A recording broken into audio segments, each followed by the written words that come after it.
Hello, ladies and gentlemen. Welcome on back to the Unified Proving Ground Circuit Qualifier. Travesty, I'm joined here with my guest still, Smats, here to bring us the hard-hitting facts. But we also have our new guest analyst coming on in, Nicole. How are you doing? I'm doing good. Hello. That's great. And hey, look, we're looking forward to getting your expertise going inside of this series where we got Dare, Amateur's new darling, maybe? Taking on IMT AOE. How are you feeling about this, Mats? Well, I'm really excited for this one because Dare has been a very exciting team to watch. A whole bunch of new players, a completely new org to the Proving Ground space, coming in and really turning heads. They came in as the 20th seed in the open qualifiers all the way through. They went 4-1 in that opener. And now they're here trying to see if they can take down Immortals to move on into the playoffs. Really exciting story for them. However, Immortals seem to be on a revenge tour right now. Their games last week were really clean, really crisp. Winston was definitely putting in a whole lot of work, and then not to mention Meech, mechanically just amazing as always. These guys are looking really tough. And yeah, I think it's going to be really hard for Dare to actually take them down. Looking mad, I would definitely say they raging at this moment, and you don't want to be on the warpath. But looking over, Dare, they have that underdog buff. They've got the believers. The people are believing in them. Nicole, I want to ask you, how do you feel about a team coming in here, right? Dare coming in 20th seed, coming in here as the underdogs against IMT AOE. I mean, they have a 50-50 chance of going to playoffs, so... That's a good odds! Either they do or they don't, yeah. There's a 50-50 chance, sure. I would like to see exactly what they have going into it, too. And looking at the jungle matchup, looking at how important that is, Matt, we got Winston, we got Limo. We got the rosters right here in front of us, and these matchups are looking spicy.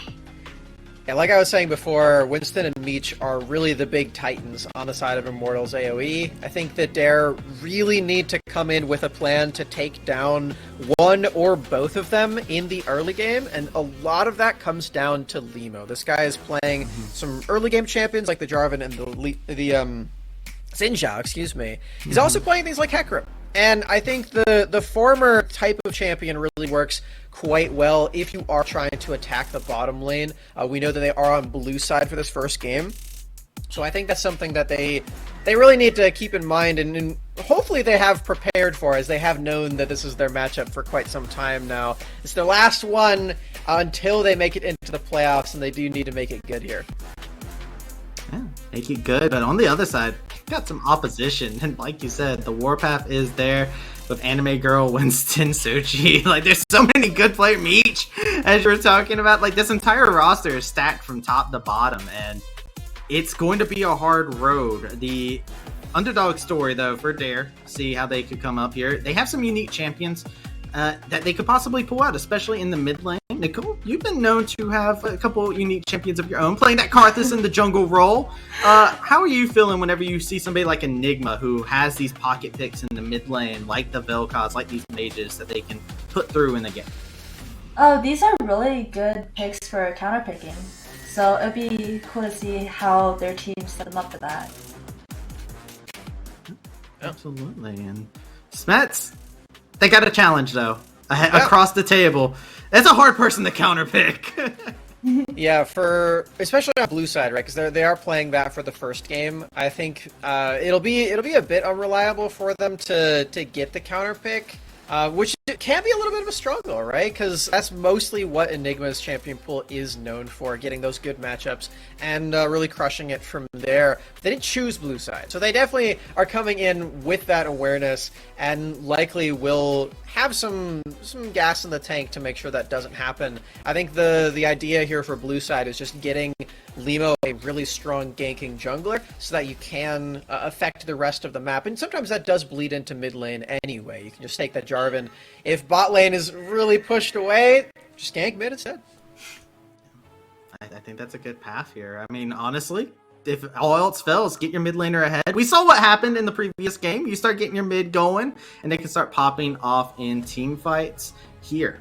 But on the other side here with IMT, AoE, they have a lot of tools. They have so many things that I'm actually terrified of if you're looking across the table from Dare's perspective. I mean, you got Anime Girl over in the top lane. That's something to be terrified of.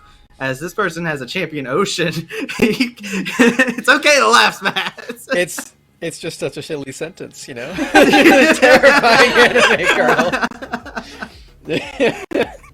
There's some things for League players that are nothing's more terrifying, okay? Yeah, I mean, if I get into a solo queue game and I see some, like, just a name like Anime Girl or like something else, I know that guy's gonna be good. I know that whatever we've got, that's just going to be the best player on my team, and I'm just gonna have to carry. I'm just gonna have to make sure that they carry me. Okay, well, that sounds fantastic. With that being said, ladies and gentlemen, we are ready to get into our game here between IMT, AoE, and Dare. Gentlemen, take it on away.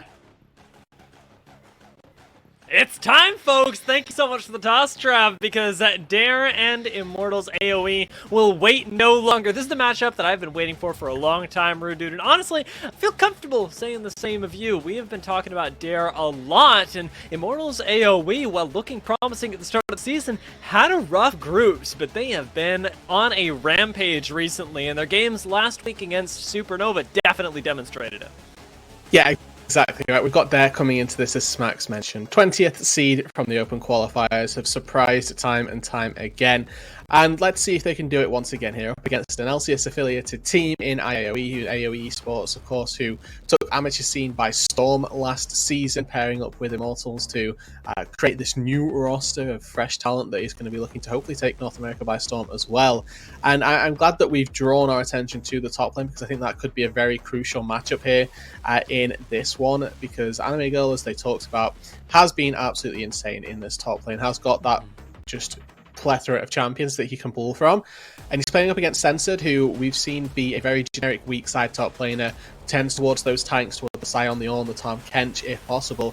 And Anime Girl's team fights, or not his team fights, his picks rather, his counter picks to those styles of champion, I feel like are going to fit very nicely into that.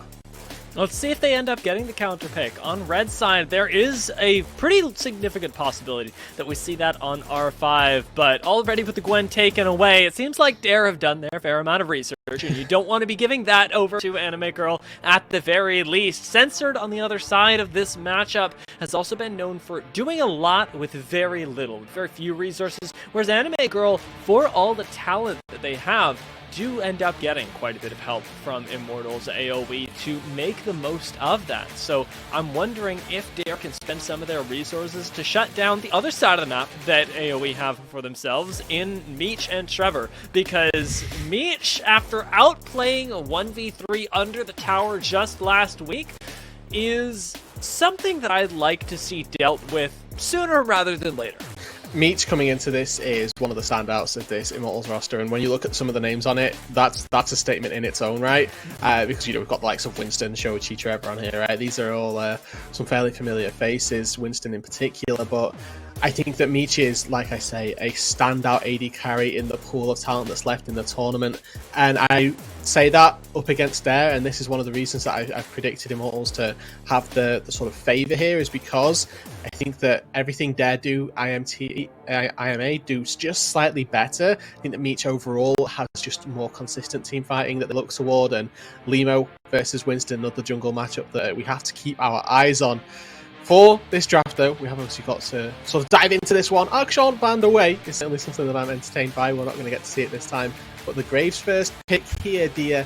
Another flex pick can go both top lane and to the jungle. And if it does go to that top lane, is a detraction from what we've seen from Sensitive in times past. Yeah, it's an interesting first pick as well, because I don't see Graves as particularly highly prioritized when compared to things like the Aphelios, like the Jhin, and even like Corki. the Xin Zhao that were open. But yeah, Corki, another excellent choice. Immortals AoE are going to end up going with the Xin Zhao. I would say perhaps the more common initial blue side pick, but with Dare showing something new, it could be that Immortals AoE are walking right into the trap that Dare have laid for them. Let's see what that second pick ends up being, though, because you will be, there we go, picking up yet another power pick.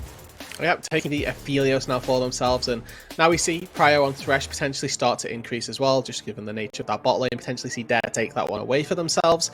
Still got the Caitlyn open and available if they want to go for a more kill-oriented lane. Caitlyn looks is a potential open window here for Dare, and the BMFX, as we've said, can be one of the carries for this Dare squad. And the way that this Dare team operates is, if they're behind in gold, they don't particularly care. They fight around BMFX. If he can carry a team fight and feels like it, the team will fight regardless of their setup.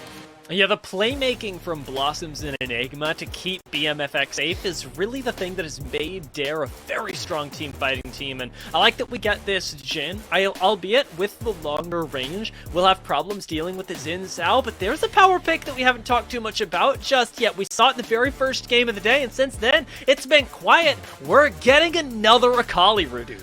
We are, and again, this opens up a lot of flexible capabilities. We've got a flex between top jungle in the Graves, a flex between the top mid in the Akali. The only place that we know for certain for Dare is currently going to be BMFX on that Jhin, so it's an entertaining prospect for IMA to try and draft up against, but Twisted Fate as a generic answer to the Akali, absolutely beautiful. You're able to roam around the map, have a fairly non-interactive laning phase against the Akali if you're able to just get that Destiny port bot lane, put BMFX down, or maybe even go to that top side and punish what could still be a fairly weak-sided top side for Dare.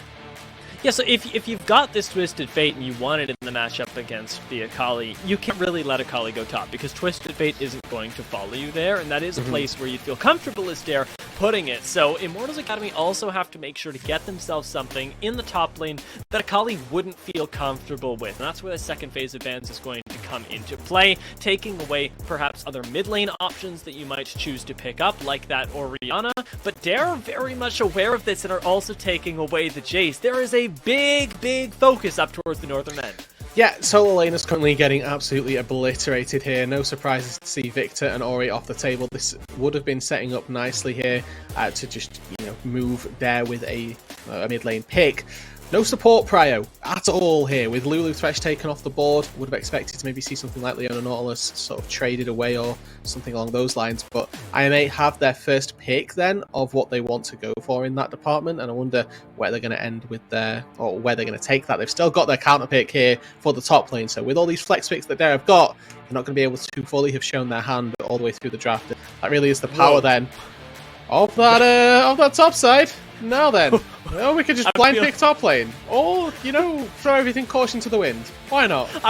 I feel that like a punch to the gut. Seeing a Tahm Kench picked up again, this game's not going to be like I thought it was, and it's not going to be like anyone thought it was, as Anime Girl shows us how to pilot this champion, and in a matchup that we don't know just yet. It's going to be an interesting one for sure. It does, however, assure at the very least that Immortals AoE will have that Twisted Fate Akali matchup that they wanted initially, especially with the lock-in of the Shen, and we've got one more pick for Dare. I still not convinced. This could still be everything going everywhere, right? Shen can be flexed into a support. The Tahm Kench can be a support, albeit a slightly worse one since his rework, but I mean, we're waiting until the 5th picks come through right now because everything is still fully up for grabs. Okay, that makes everything slot into place. You got the Leona support, Shen goes top, Graves into the jungle, which is the first pick, seems a little bit off, a little bit of a misread potentially, and then the Tahm Kench does slot into that top lane with a Braum as a support.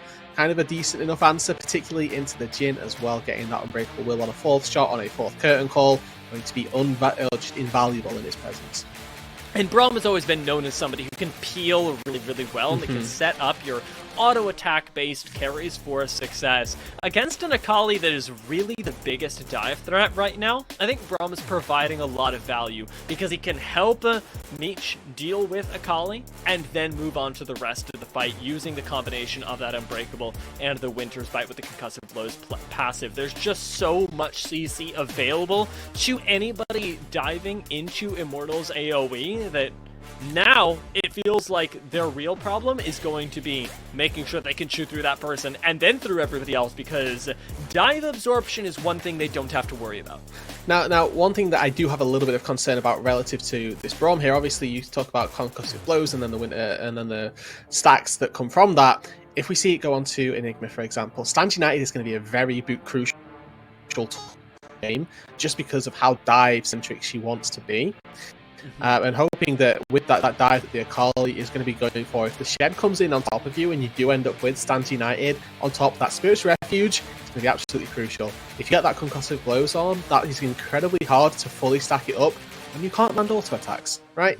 I'm talking about all of these nuanced top lane support matchups, and last game ended up not mattering. I'll bring it up again this game just for the posterity, but overall, you make a very valid, argument here that this Braum against triple dive, essentially from there, is going to do a lot of things. And I think that largely we're there. Jhin and a Graves to set up all of that as well. Jhin really good at being that over-the-top artillery style of AD carry while still fulfilling his role of really kiting people out in the late game, because that is a very scary thought of getting a Jhin late game, because people say that, oh, he can't kill tanks. It's not as bad as it sounds. It's not as bad as people tend to think it is. If you get to the later stage, you've got the LDR and an IE, you can just kite Tahm Kench and make him completely irrelevant in the late stages of the game. Yeah, and that's something that makes me really excited for BMFX, because we talked up Meech, and I know that we talked up BMFX as well, but let's not forget that he is really the identity of Dare. A lot of Dare's power does come from setting up their AD carry, and when their AD carry can give that back, can set them up for success in return, that's where we can really see a lot of power come through. It's something that Jhin shines in, whereas Immortals AoE will be splitting time, especially with the help of their Twisted Fate, between getting their bot lane ahead and making sure that their top lane can dominate, because this Tahm Kench isn't just picked to be a frontliner, he's also built to be an excellent side laner. Hopefully here to try and answer, and I think that if we get to those later stages of the game, they actually have a slight advantage in the side lane just because Stand United is so much easier, so much faster impacting than the likes of a teleport from a Tahm Kench. So that side lane is going to have to be brutal for the Shen if they want to have an advantage out there. But I got just, again, insane side lane pressure with the Twisted Fate. If they find just the slightest misstep from anybody on the Dare squad, they can call Destiny, they can pile in, and can just really go hell for leather onto anyone, because the follow-up CC on everybody from Immortals, except for Meech, and that's, gun dependent at the worst case, have got some CC to follow up with. They can find the picks and help you out in that department. And that's when your Shen comes in. I always love seeing Shen and Twisted Fate, because you have to monitor cooldowns. Each team has to be keeping their track on, okay, Shen doesn't have ult, Shen doesn't have TP. Twisted Fate, similar style of situation. And the between the two of them is certainly very interesting. We'll have to see how that one goes as we sort of get those interactions through the match. It really is. I am very excited to see how it all plays out. Like I said, it is a matchup we've all been waiting for, and it's the very last one before the playoffs. Will Immortals AoE send themselves there, or will Dare from 20th seed take it by storm? We're going to find out right after a break.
Oh my god, Rudude, welcome back to the Rift. It has been too long since we found ourselves stuck in that temporal loop, and, well, as we finally get to hit it, we've got Immortals AoE making their first move down to the bot side. I'm sure this map was anticipated by both sides, as both these teams know that they are the one barrier to the playoffs, and Blossoms may be caught out. We'll see. Already Predator down. Shochi running it forward. Gonna get the stun, but the Eclipse is a pretty unnecessary, actually. Yeah, it turns out that the space bolt is actually more than enough. So I guess good job for Blossoms. I'd like to see IMT AoE now walk into the bot side jungle, try and take some vision back for themselves. BMFX, he's fine. He's okay. Don't worry. Shochi didn't have range to follow up. But just go down, take some vision in the bot side, because you can see on the top side of the map as well that Limo has already invested a ward into the Raptor Pit. So he's going to know, into the Raptor Brush, rather. So he's going to know roughly what Winston's pathing is. Unless, of course, IMT AoE just stay in the bot side jungle. How about that? I like it. You know what? Honestly, the level 1 is good enough. You got the Braum, you may as well. I like the little cheese brush at the same time. Get a little bit of that action going, but this kind of stuff is going to be the thing that puts Dara's jungle pathing to the test. They do get the information right now, actually, off of Blossom scouting it out, that red buff is being taken, and Limo has technically got a few options, but whenever you start off being counter-jungled and aren't doing so yourself, it's a risky situation. It really is. If he goes into the top side now, he's going to rely on Prio from his top and mid lane to sustain that. And unfortunately, Shochi is going to have the push, so that's not going to be incredibly easy for him to find, multiple camps. As you can see already on the bot side, Winston is taking the Raptors as well. Also worth looking in this top lane whilst we've got the time that Enemy Girl has taken the Ghost, so no flash to get out to safety. He's going to have to be on that Abyssal Void than anything else, as we're posturing like this bot lane is about to start scrapping, but I think that level 1 for these guys is about the weakest point for both of these supports, honestly. Limo hops over, and now look at the position of Winston.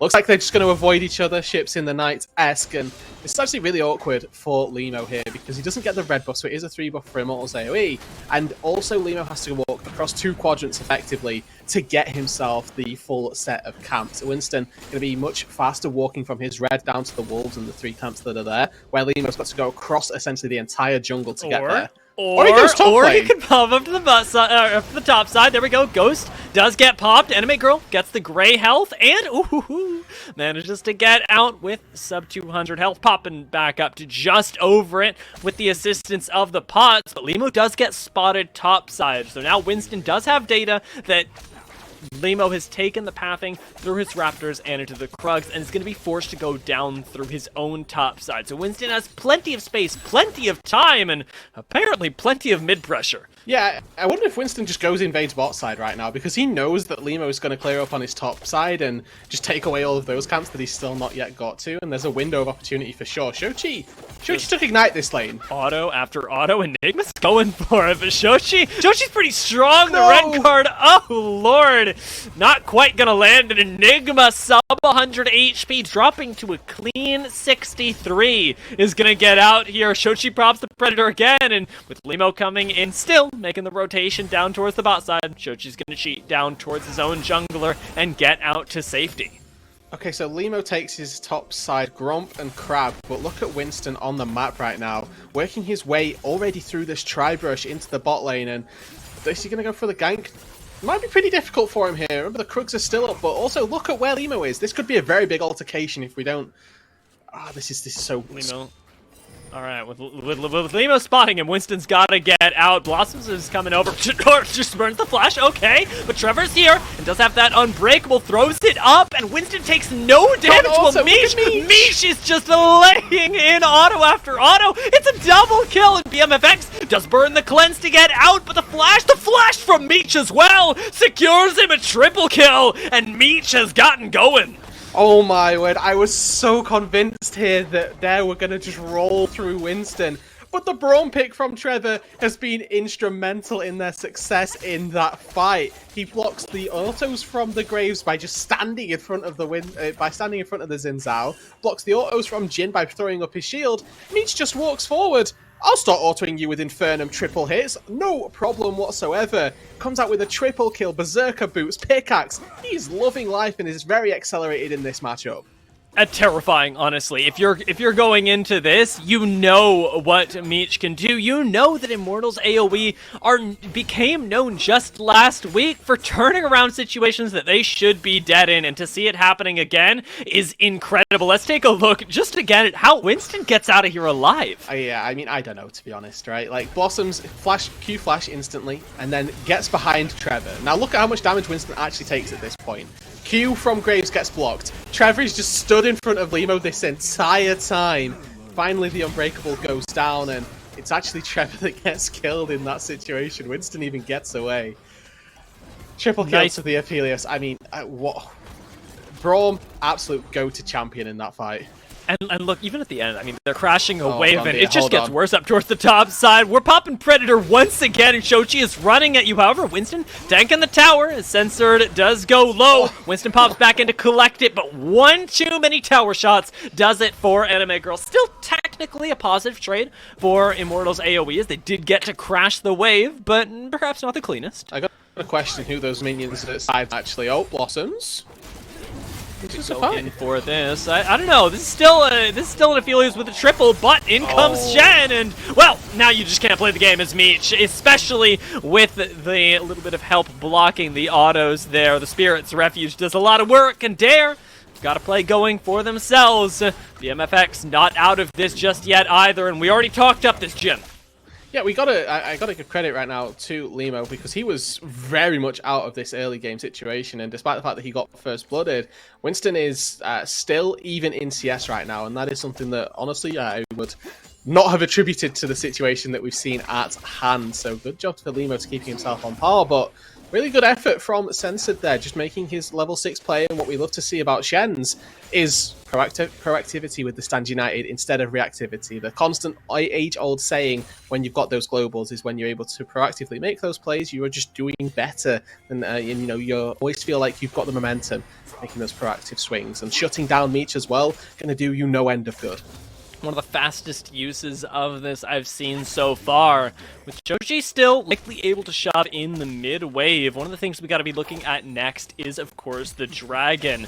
Winston also invading towards the bot side. You've got plenty of pressure to work with, but Immortals AoE, I'm not quite sure if they'll go for it or not. Winston ends up audaciously charging in to start this one up, and with both waves shoving, this should be a play in the favor purely of Immortals.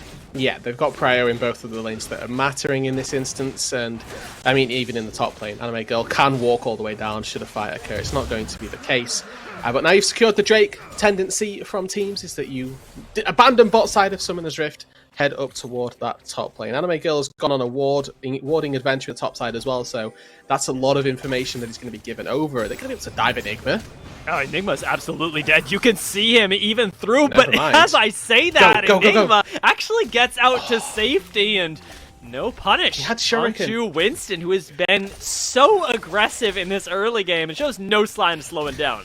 There was Shuriken flip ready on Winston and R2 ready. I was sort of tempting Enigma there to maybe seal his own fate with a death right there. But at the end of the day, it's a good evasion of the dive. I thought that Destiny was also going to be a bit of a contributing factor. Skirmish up on this top side right now. Shen going to be able to take a bit of a rough end of this one. And Shen taking battles up against tanks, she tends to come out on top of this. The Spirit Blade tends to be very good at avoiding, or rather exceeding his damage potential and putting some max HP damage down, but magic damage that comes through from Tahm Kench, that tongue lash, the poke that it provides, honestly just a little too strong for the Shen to handle right now. Check this out, though, with Immortals AoE pushing in the bot side. Meech is going to get plenty of plates, but it's not for nothing. Dare have moved their bot lane up into the mid lane, and their mid lane up into the Rift Herald to try and make sure that they can answer waves from Anime Girl, as well as get themselves the possibility of some plates later on. Limo, having secured that objective for right now, does actually recover pretty darn gracefully from a tough early game, and now has the potential to break open towers to get his own laners ahead in a way that we still need to see more of from Dare. We touched on this in the draft, and I want to readdress this once again because it was a little bit of a while, but their emphasis is going to be on diving this game, right? Use BMFX as a bit of a backline support with his ulti, but if they can get Enigma set up and get Limo down and dirty, Blossoms is in the wrong neighborhood right now. What is going on?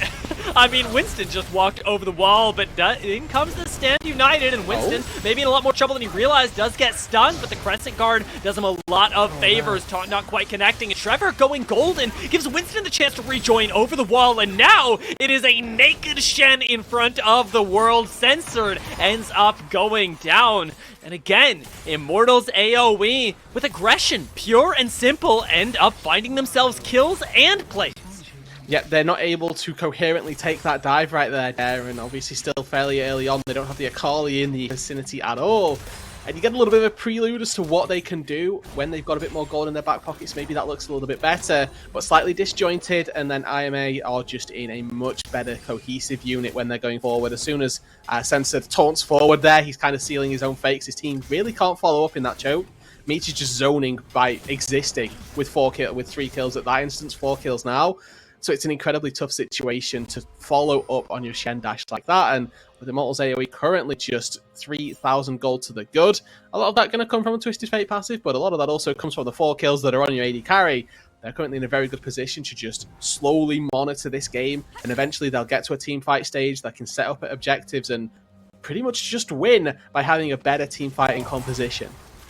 Well, there's a Gale Force completed already. It's 11 minutes, 30 seconds, and Meech is pretty darn happy, moving his way up towards the top side. Now he's already collected 4 out of the 5 plates available down in the bot lane and has some more CS to collect elsewhere. The full lane swap from IMT AoE now leaves me wondering what their plans for the next couple of minutes are, because they have given up what was otherwise a pretty strong side bot, and while Anime Girl should be able to survive, it's A, not certain, and B, not sure how beneficial it'll be.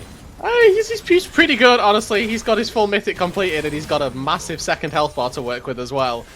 It's going to be pretty hard to take down Anime Girl, honestly. The good thing is that taking down the turret becomes a lot easier when you've got a Rift Herald that takes down 2 out of 5 plates. But looks like there's going to be a play on the top side of the Rift as well. Who's going to come out on top of this one? Because we've got Shochi right here to respond. It's a 2v3, so Immortals AoE should be able to hang on to the tower if it survives the Rift Herald charge. But as I say that, the Devour has to be used in order to save Shochi. Mid laner of Immortals AoE does manage to survive, and Anime Girl's instrumental in it, but still, the bot lane tower likely going to end up falling, and on the top side, Immortals AoE are unable to answer in time, so they lose the first tower of the game by just a few autos. Well, they did end up getting a kill as well over onto Censored. He wasn't able to withstand the pressure of the 3-man band of IMA. And it looks like this turret may not even get responded on. It's going to be close. No, he comes in. Oh my lord, just in the nick of time as well. But you don't want to be standing anywhere near these chakrams, especially when they are on a 4-kill Aphelios. In comes Shochi, though, does get a slow, and with the stun coming in right after, it is a teleport to your death. Censored gives over another kill to this terrifying Immortal squad. Shochi is actually living in the head rent-free. The MFX should be able to get out alive. Never mind. In come the concussive blows. In comes the knockup. And Anime Girl with 1 more auto makes that absolutely no fun at all. I don't think you can kill these 2 guys, but you're going to try your hardest as Enigma to take the pain over to Trevor. Anime Girl putting out a lot of damage with very little income. Shochi's coming in to see if he can lay down a little more CC, but it's just about looking for these plays, because right now there's no reason to stop. Immortals AoE have so much time and so many tools to do it with. Yeah, I may call in the bouncers to take down the lowly AD carry right there, without too much to be answered by. Winner's fight hits.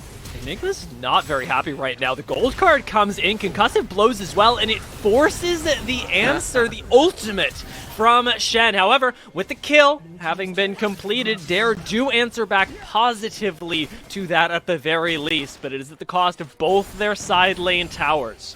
Yeah, and expending Shen ulti there. Yes, it keeps your Akali alive, and obviously that is a benefit. Losing the bot lane tier 1, obviously not quite so much. Now Winston on a bit of journey here. He has got his top laner nearby, but the rest of the team a little bit far-fetched. Shochi not alive, and Meech coming from mid.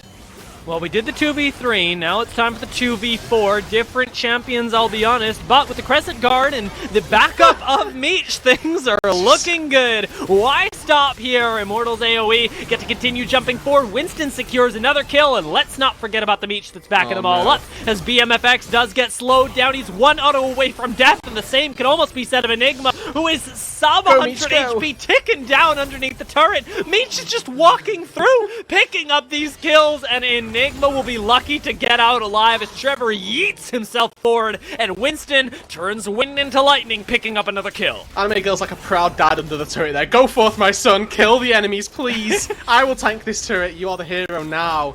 He walks forward, sets Meech up for a beautiful amount of success once again, and you were quite right, dear. They stepped into a 2v4, but they knew that support coming through was going to be more than enough here. Xin Zhao ulti, kind of the bane of any AD carry's existence. He turned a 2v4 into essentially a 1v2 with 3 spectators. We can get another look at this one once again. You know, they're tossing this one up and thinking, is this a good idea? I think it's a good idea. Let's go. And then the ulti instantly from Winston puts 2-3 people out of it. And, you know, Limo and BMFX, they're just not firing damage off. They can't hit this Xin Zhao for love nor money here. And yeah, Limo gets taken out. And then it's the slow chase down. This tongue lash from Anime Girl sets them up. And they think, okay, well, now we can chase. Flash forward from Meech to set it up. And then Anime Girl does what a tank does better than no other. Sits under a turret and loves life. Just so beautiful. It's so nice to watch, or at least if you're an Immortals AoE fan. If you're a Dare fan, this play definitely left you lacking, and for right now, it's going to be up to Dare, especially in those late game team fights, to try and make things up, because that is their hope right now. With BMFX pretty sorely behind, however, things are looking rough. Meech is so far ahead. This is disgusting. He's got 40 CS, but look at the difference in items here. He's got an entire LDR BF sword over a crit cloak. Oh no, that pains me physically to look at. And honestly, IMA in one of the best positions that you could hope to be in right now. Obviously, 8,000 gold to the good. They've got the only real neutral that there is that neutral objective of the Dragons, and Enigma has just the entire weight of his team really on his shoulders, 1-on-1 currently in this game. The only real dive threat this game that is going to be dishing out damage, and he's got to try and deal with Meech, who's got the peel of a Braum, a Xin Zhao, and a Tahm Kench just on top of that with gold cards left, right, and centre. It's a tall order this time for Dare to try and take this game, but it's on Enigma really to start it all off, because BMFX is not relevant for a good 10 minutes here this game. This is what's so scary as well, is that this is where the draft of Immortals AoE really shines. They had so many anti-dive tools that they picked up before the game even started, and now that they've got themselves this powerful backline, that they've made the plays to ensure this, it seems nearly impossible to shut it down. They're chasing down the one way that Dare have back into this game, and right now, with the Devour being used offensively with no escape tools left, Enigma is going to die with nothing that they could do about it, and BMFX may very well be the same thing. The knockup comes in, it's 1-2 and a quick 3 for the death, not even reaching for BMFX. Does end up going down, and Winston knows that there is no stopping his squadron right now. Just forcing the issue time and time again. Mid tier 2 going to fall, bot lane tier 2 as well. IMA just absolutely snowballing this game here, doing a very good job forcing fights as they should, forcing ultis as well. The Drake going to be another prize to add on to their tally, and they are running away with this game here, dear, with the better team fight composition, with this Aphelios who's absolutely catapulted ahead of his counterpart. All IMA have to do is simply walk at their opponents this time around. It is so easy. You got to see it right there that, you know, Anime Girl, somebody appeared on his screen. Didn't matter if the Abyssal Dive landed. Just had to be in range. Had to form some sort of distraction.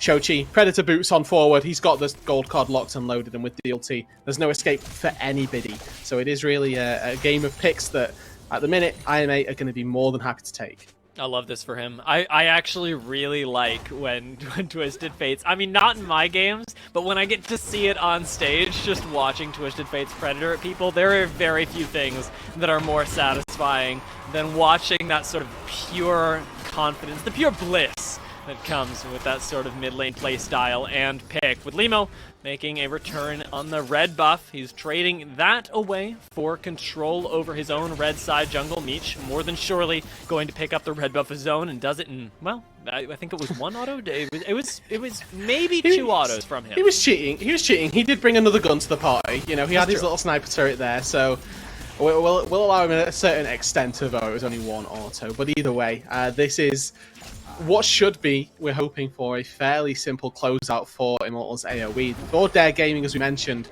eyes on Enigma. If there's any way back into this one, their composition can still try to find some dives here, but they need to look for Meech. He's the real source of damage. They're 11,000 gold down right now, just to contextualize exactly what we're working with. And that's at the 20-minute mark with Baron just having spawned. Immortals AoE need no help pushing into the base, and that's very clear. They go on and engage underneath the inhibitor tower without a care in the world. Devour again, used offensively, but we're watching Enigma on the side because you've got to have backline access, and you just don't get it. Enigma gets Gale Forced offensively on with Shochi arriving into your backline. Immortals AoE have yet to give up a kill. Instead, Trevor offensively jumping forward, lays down that Glacial Fissure, and the inhibitor is history at this point. The base is history, and honestly, it's looking like the game is going to be soon, Rudude. It really is. 2 inhibitors going to be their price, and just snowballing the game from start to finish here. Is Enigma going to try and make anything of this play?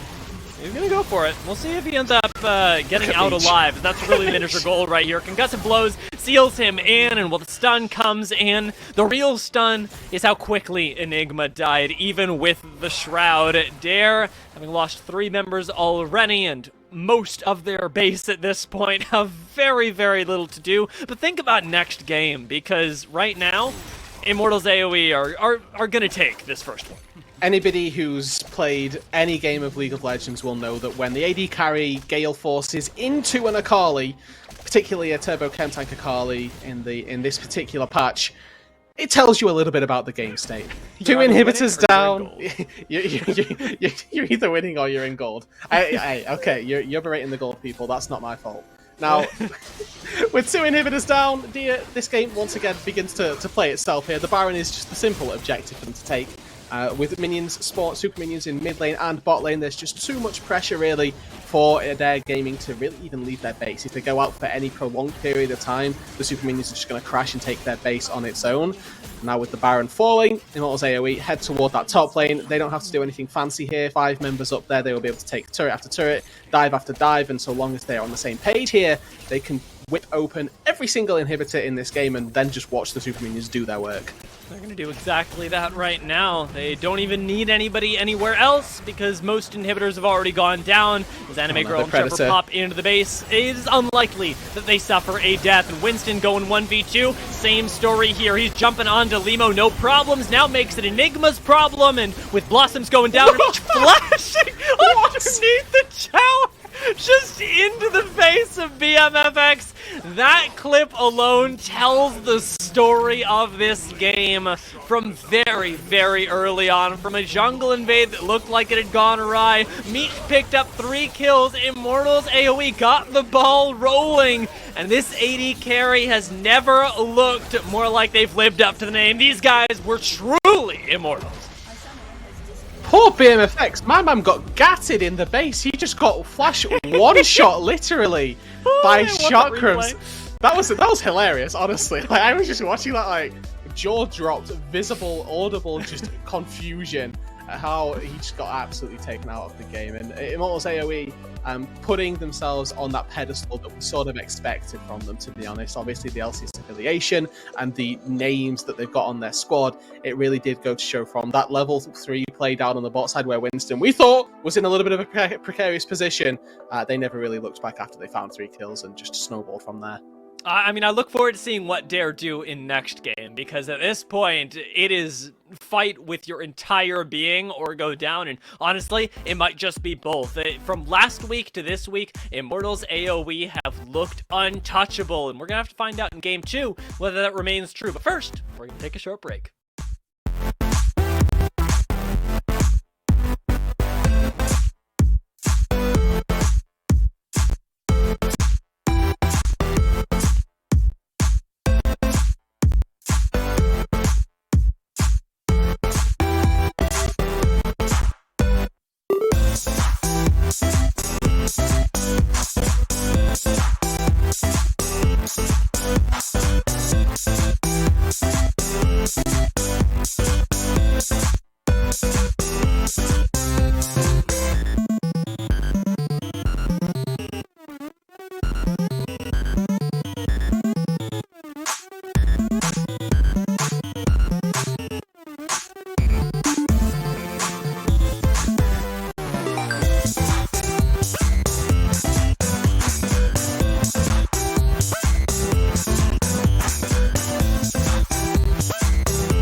Welcome back, ladies and gentlemen, to the Unified Proving Ground Circuit Qualifier. As we got to witness that, yes, IMT AoE, they are still mad, and they still are rampaging throughout every team that faces them. Yeah. Wow, what a performance put out from them inside of this first game. It was a fast one. 23 minutes closing that out. That was a really explosive game. And like I said before we got into this game, you gotta have a plan to attack Meech and Winston, and Dare definitely did not bring that to game 1. They've got to go back to the drawing board for game 2. Yeah, it was a little bit of a rough spectacle for them inside of that. They didn't have the plan drafted, but we do have some plays drafted, some replays, some may call them, and we have some interesting plays here to kind of cycle through. One of the big ones, I think, is a big moment where a lot of people were like, oh no, Meech. He's popping off inside of the game. Nicole, if you could just kind of walk us through this. Yeah, it's just to get to know the matchups in this game. No one on IMT really outskills except for the Felios, which is going to be their deciding win con here, right? And the fact that he was able to get such a good lead through this fight. And Yeah, they you all can just, see- just 1, 2, and 3 kills in for the Felios here. Yeah. This is such a tragedy for Dare. And It was. I mean, Trevor just crushed this team fight as well. Or I call it a team fight, but it was like 3 minutes into the game or whatever. Meech just getting a triple kill. It feels like a team fight when an AD carry's popping off that much. But yeah, Trevor, like, really crushing that skirmish. Like, cornering everyone into a wall Yeah. and keeping the Unbreakable up for the whole thing. That was really cool. I'd stand behind Trevor any day after that play. That was fantastic, honestly. And really and truly, it just kept going on for them. But there was a little hiccup that they had to experience here, Smats. And Yeah. you caught up exactly this in the second replay that we have here. Some interesting shenanigans happened. Yeah, so we've got a really interesting moment, and one that's super unique as well, where Censored is going to get dove underneath this turret. And you can see he's level 5 Shen. It's not a lot that he can do in this instance. He has Flash, but everybody is piling on top of him. He can't do a whole lot. He dies in the middle of this play at level 5. However, you'll notice that he gets the kill onto Anime Girl, and that actually pushes him up to level 6. Which Immortals have actually no way of knowing that happened unless they guess that the experience actually got him there. So he has access to Stand United. They have no way to know, and then it's instantly able to punish them in the bottom lane. So I thought this was a really cool moment, and one that Immortals really didn't have a lot of ways to see coming. But it was a moment where Dare were actually able to shut down the Aphelios at least a little bit in the early game. Now, he had a triple kill before this, but it's a nice moment. Yeah, it's a nice moment. It's a nice little shutdown, and it was a hiccup, right? IMT, like you said, possibly caught off guard in that moment precisely as they're just like, wait, hold on, Shen's down here. Top laner's not supposed to be bot lane anymore. But here we are. They still find their way. They'll just pick a different champion. But things did not continue to be hiccups. There were no more hiccups in IMT, and they started running rampant. We have one last replay here that really showcases the last fight that we got to see Dare really try to engage upon, try to pick their moment. And Nicole, just take it away from here. Yeah, this fight looked more like a desperation play from Dare more than anything. They had vision of the Felios walking down here. Felios was caught on the ward. And then the Zen right here, that was such a beautiful ult. And it ulted Shen low into the Felios, and that from there was just easy cleanup. This is a crazy fight. The timing on that is wicked for Winston. Just completely stuffing the disengage for Censored. Really love the mechanics there, and then like you said, Meech is just fully able to clean this up. It's a full ace for them. A little bit delayed, because I think the respawn's coming through, but an ace is an ace, and Meech just getting even more kills on Aphelios. The game is completely over by this point. There are a whole lot of other kills that went on, but that's really the moment that stung the most for Dare, I'm sure. And then you look back at Anime Girl tanking the tower, Yeah. highlighting a comment that we heard from our casters, standing there like a proud dad, watching his children go off. That was Shout outs to that. Yeah, I'm just picturing Rude, like, giving his child a push on the bike, and then he lets go, and they keep pedaling. He's like, yeah! I want to pop a Kinch skin now. That's what Rude has told me I need. We do have an end game graphic here to kind of showcase how the gold transpired here, and you can see, even though that one hiccup, Immortals AOE just hit the pedal, man. Felios damage pretty high. It's not bad.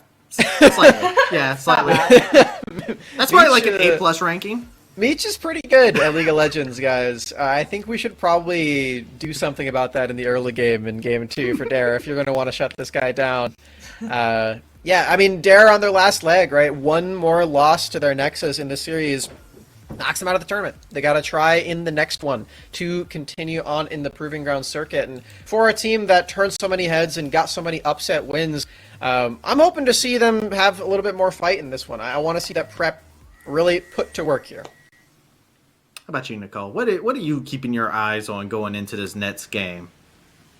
I think they had like Aphelios be the sole win con for the last game, right? No one else really did skill but him. If it works, it works. He showed up. Yeah. Subscribe to Meech Gaming, the bot lane. Let's go. But what we're going to do here, ladies and gents, is we are going to take it over to a short break before seeing our beautiful casters. So, with that being said, we will see you soon. Do not touch that browser.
Looking to upgrade your gamer gear? Look no further. Start your 2022 off right with official Unified Esports merchandise brought to you by Skulls, hoodies, joggers, jerseys, armbands, and a lot more coming soon. You have the skill, now get the swag. Skulls.com/collections/unified has everything you need. Gear up and game on with Skulls.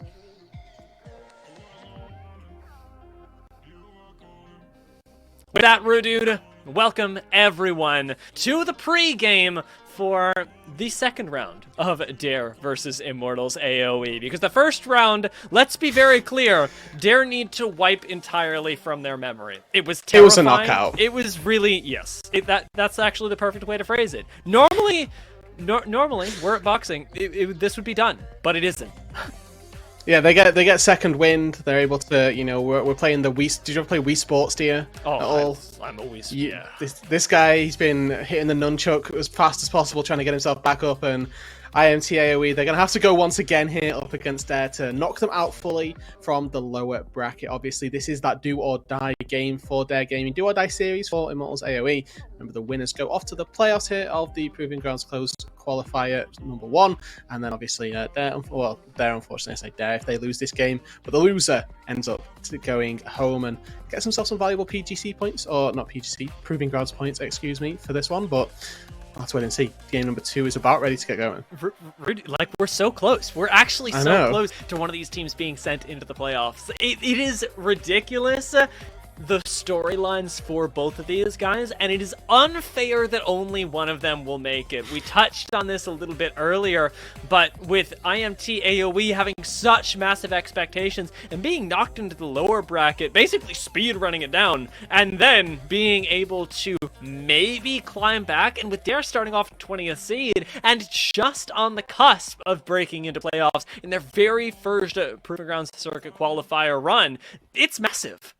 It is for both these teams. You know, they've gone from bottom 20 or top 20 rather to being a top potentially 8 team if they able to turn this one around, top 12 at the worst case. And to speak to the caliber of this group as well, the team that went on in the first seed from this group were actually the lowest rated coming into it from the open qualifiers. It was Winthrop, who came in at 14th in their sort of seeding after the open qualifiers. They went on and won the group. They've taken down Immortals AoE. They've taken down Dare or another team on their journey then to success.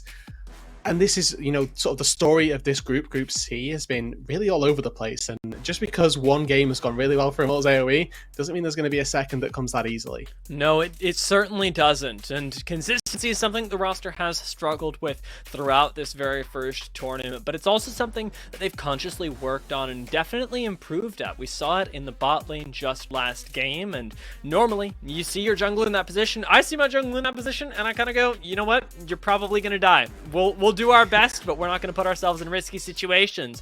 But IMT AoE very clearly trust each other and do have the teamwork that I would say has come to be 50-50 for them until this point. If they can keep this up, it's going to be Dare that really need to step up and show us what they're made of, because this team has also been known for, I'll say, a little bit more chaotic of a playstyle, but especially in the late game, that team fighting that really makes them special. Yeah, exactly. And I think that if BMFX is able to get to a point where he's not just 7 kills behind his counterpart after the first 15 minutes, that he can stand toe-to-toe and hold his own in a team fight. But a lot of the...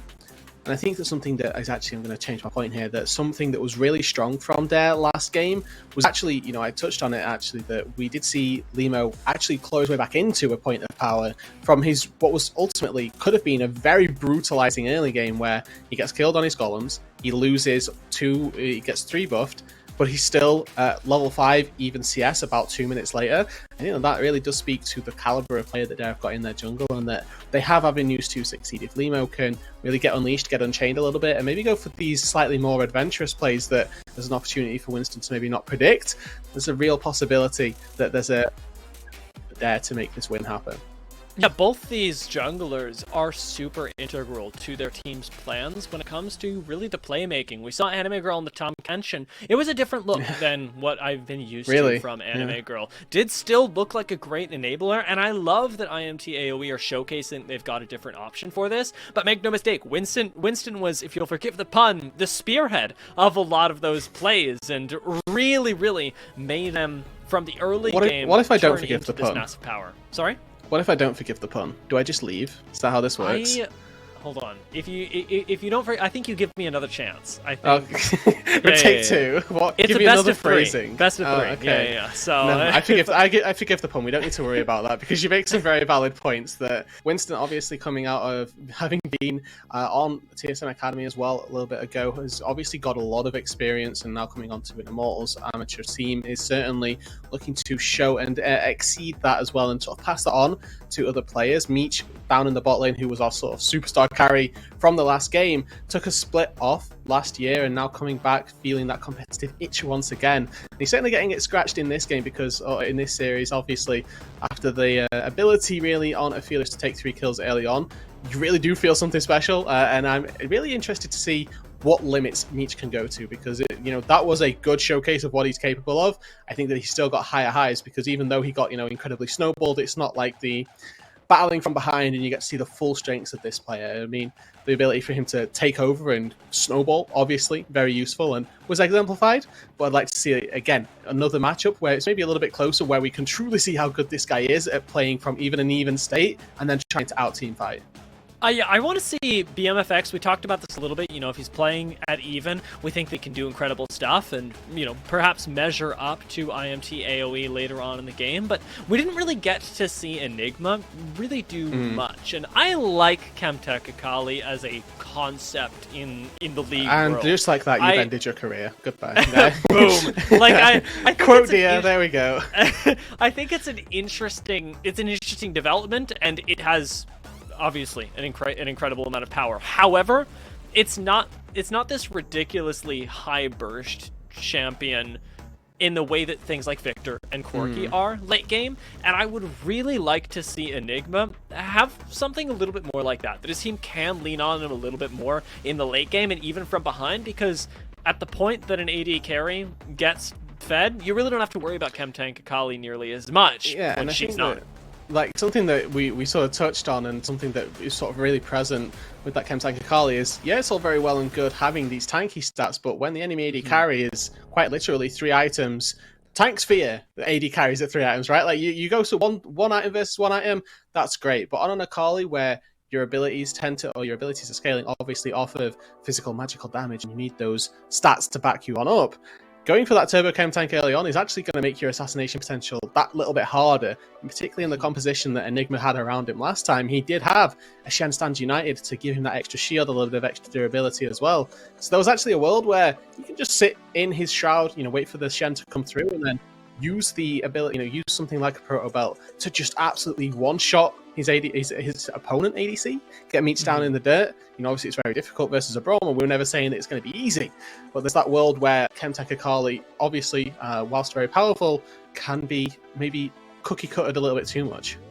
It really can feel like that because of the more time that it takes, and let's not forget that Meech ended up going for second item LDR as well. So yeah, Tank Akali really felt like an exaggeration in that game. True. Because of how scary Meech was so early on. Now, of course, we're gonna get our chance to figure out whether that happens again, because we are into the draft for game 2, and as evidenced visually, these teams have not swapped sides. Dare to be on that blue side one more time. We'll see if they can find some more advantageous matchups than they had in game 1. Certainly, an interesting take here, fearing that maybe, we can do something better with our draft, because it was a very niche situation that they put themselves into. I think you and I were both a little bit skeptical when we saw the first pick Graves come through, but their ban's so far unchanged. Diana going to be the last one here if they don't elect to change anything, but they have got the option to just say, hey, that Aphelios was pretty darn scary, or that Twisted Fate we don't want to play against. They've got a couple options here from the enemy team that they may look to take away. The Xin Zhao as well for Winston was pretty instrumental in starting things off, so they have plenty of choices, and you can see the deliberation going into this one. IMA on the other side of things, nothing changed just yet. Jinx was their final ban if they're going to go for anything. Now, okay, Viego. Interesting. Is what they go with. And I mean, I respect it. I don't want to Yeah, play against same. Viego either. Like, it makes total sense, but it does mean that at least one of the champions that Immortals AoE had last game could be theirs again, whether it be that Xin Zhao or that Aphelios, and again, potentially both, because remember, Dare didn't initially go for their own last time, instead, I believe, opting for the Graves as a first pick. I wonder whether they do that again, because it did feel underwhelming ultimately. Yeah, I think that this Viego ban says that they're probably going to go for a first pick jungle on something that they didn't want to play up against. If they the Viego is something they didn't want to play up against with this first pick coming through. I'm pausing because okay, Set. You know what? Again, a bit of an abstract pick and sort of cements top lane B1, which I'm gonna give full influence to Censored to say that this is probably getting him on a comfort pick and just saying, okay, we're going to play for BMFX. We know what our team composition does, what our play style is. Let's give Censored his bread and butter, what he feels the most comfortable on, so that he has the best chance of sustaining top lane. I accept your argument. I don't like the approach, but I don't have to like it. It has to win, right? Mm-hmm. So if this is the winning move for Dare, if they believe that this is their best option, I see it. Because at least Set is going to bring some really nice utility to the team fight, and he has the ability to outfight some things that perhaps Anime Girl wants to take into the top side. For Immortals AoE, though, the first phase of the draft has never been easier. It's exactly the same thing. It's the power that you had last game. Yeah, and the beauty here is that their pick on 3 was a Twisted Fate, which was an answer to the Akali. So from IMA, from now, it's kind of all up in the air as to what they're going to go for, and will be, hopefully, fairly reactive. Obviously, with Thresh banned away, you don't get to have that Thresh Aphelios pairing, but the option of the Braum still exists. There's a bit of a budget Thresh, honestly, but Nautilus Leona also still exists to go down for that bot lane pairing. They've got their choice of options right now. I expect, Jarvan jungle, just a jungle match here to pair up with that Xin Zhao, and then you maybe even take something like the Jhin once again, because ultimately it was just an execution error on the bot side that snowballed everything, and from there on in it never quite felt the same. So going for something like the Ziggs in the bot side, it's not quite an AD carry, but it's one of those picks that we've seen float around at the similar sort of tier for Dare.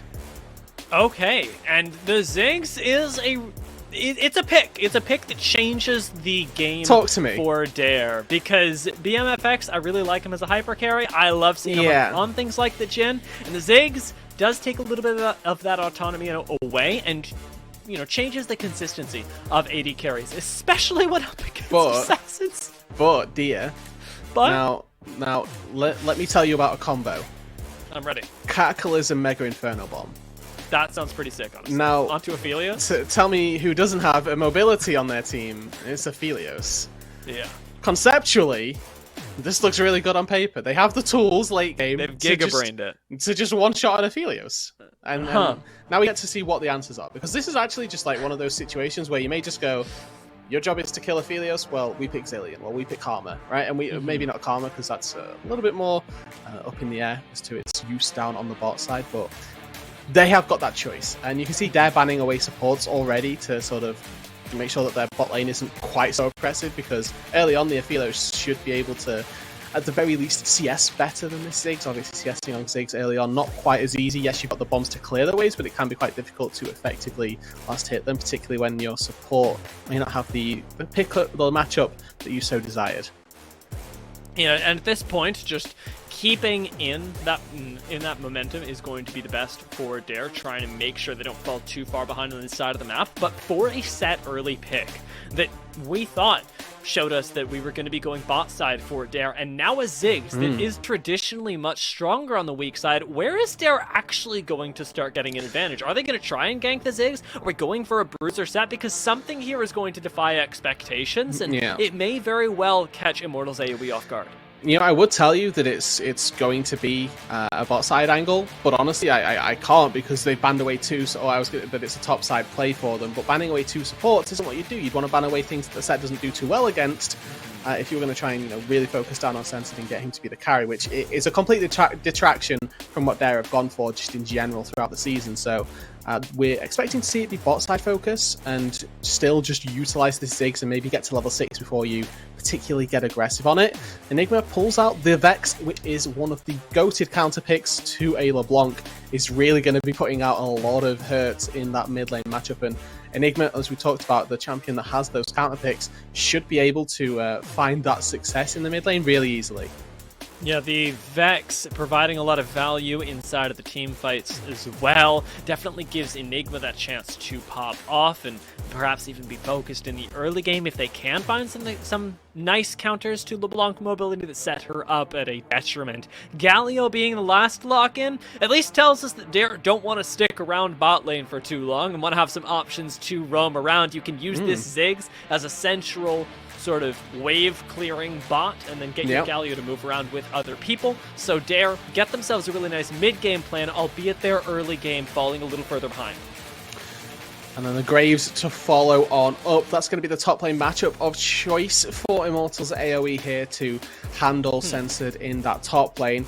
And we'll have to wait and see how that one develops. R5 Graves is something that we just tend to see if you want something a little bit more, just again, fairly neutralizing you. To use end of the line if that wave comes into you, even if you're the one first to the wave, you can clear it fairly effectively. And should be, hopefully, a fairly quiet top side of Summoner's Rift with what I believe IMA are looking for is just an absolute load of pressure down onto BMFX.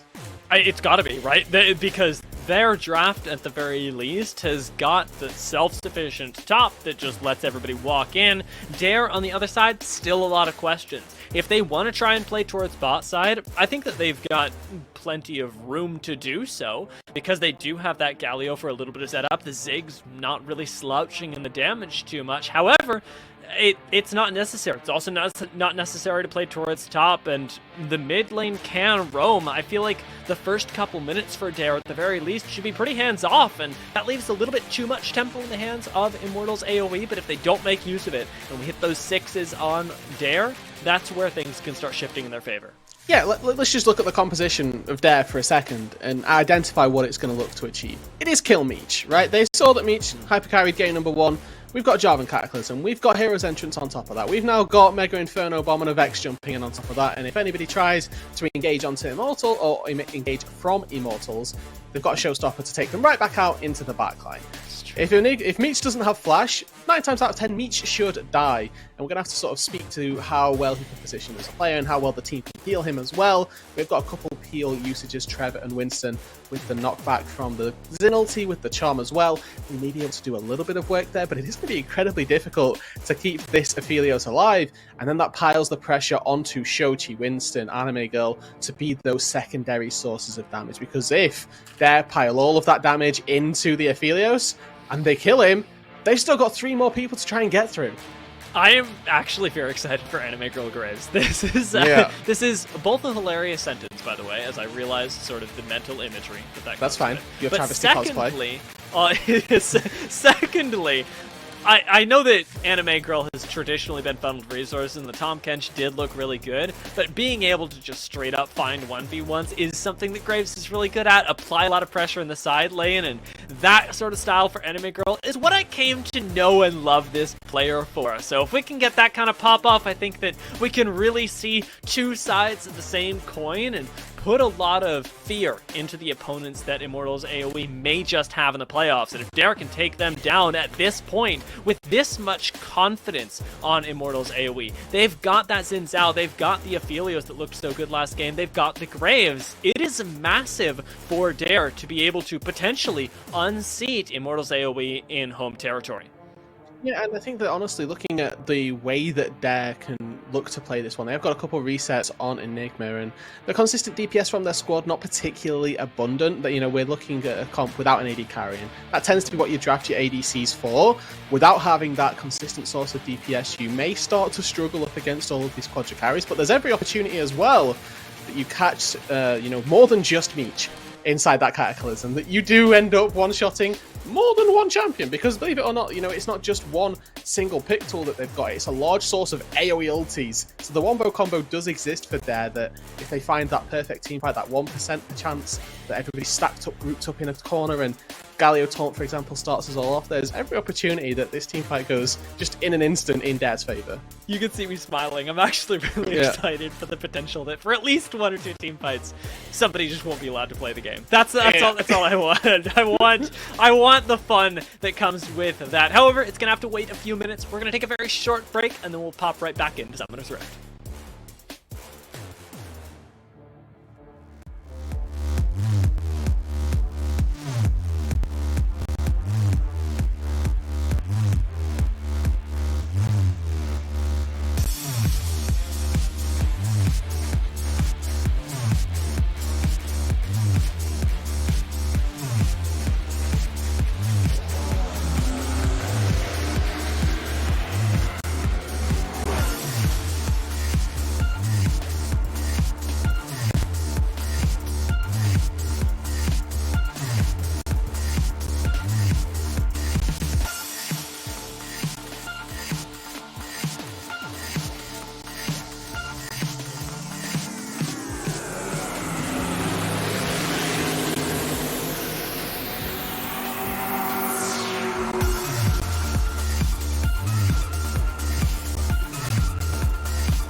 We hit that sweet, sweet rift once more, Rudude, and I am so excited. We have got Immortals AoE once again hitting the rift a little aggressively, albeit not as aggressively, because their level 1 this time does not warrant the 5-man bush play in bot side. Instead, it's a little bit more defensive. They're going to make sure that they don't give over any unnecessary information, and I don't mind it.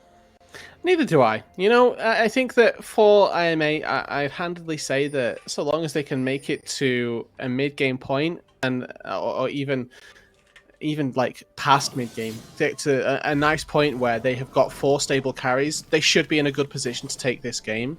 My issue for them is actually, in fact, as I go back on my word, the mid-game point, when we start to see those level 6s come through, and as you quite rightly pointed out, when those ultis start to come online, that's sort of peak time for Dare Gaming to really pop off and start to make those plays, put Meech in a little bit of a hole perchance, and punish onto what could be potentially immobile AD carry down on that bot side. You'll notice that he's taken the cleanse. Now, cleanse is good, and cleanse will help you versus Galio, versus Fear of Vex, but the Cataclysm is ultimately something that can only ever be dodged by a flash. A Censored absolutely games on that ward, and it's just insane. Destroys. Now he hits level 2 first, right? Yeah. First well, wave, but I guess he's going to get to the wave. Yeah. We're all sitting here trying to figure out exactly what sort of math he's going to get on the XP, when realistically he's going to get shotgunned in the face and probably not hit level 2 first. We'll see how it plays out, though, as CS on the top side is the thing talked about by analysts everywhere. The level Limo 2? on the other side, this is an interesting play. He is just full sending it up to the top side. Chinese level this 2 is why we Jarvan. love Limo, but it's gotta work. But look where Winston is. He's going to be in prime position to respond to this if it doesn't go well swiftly.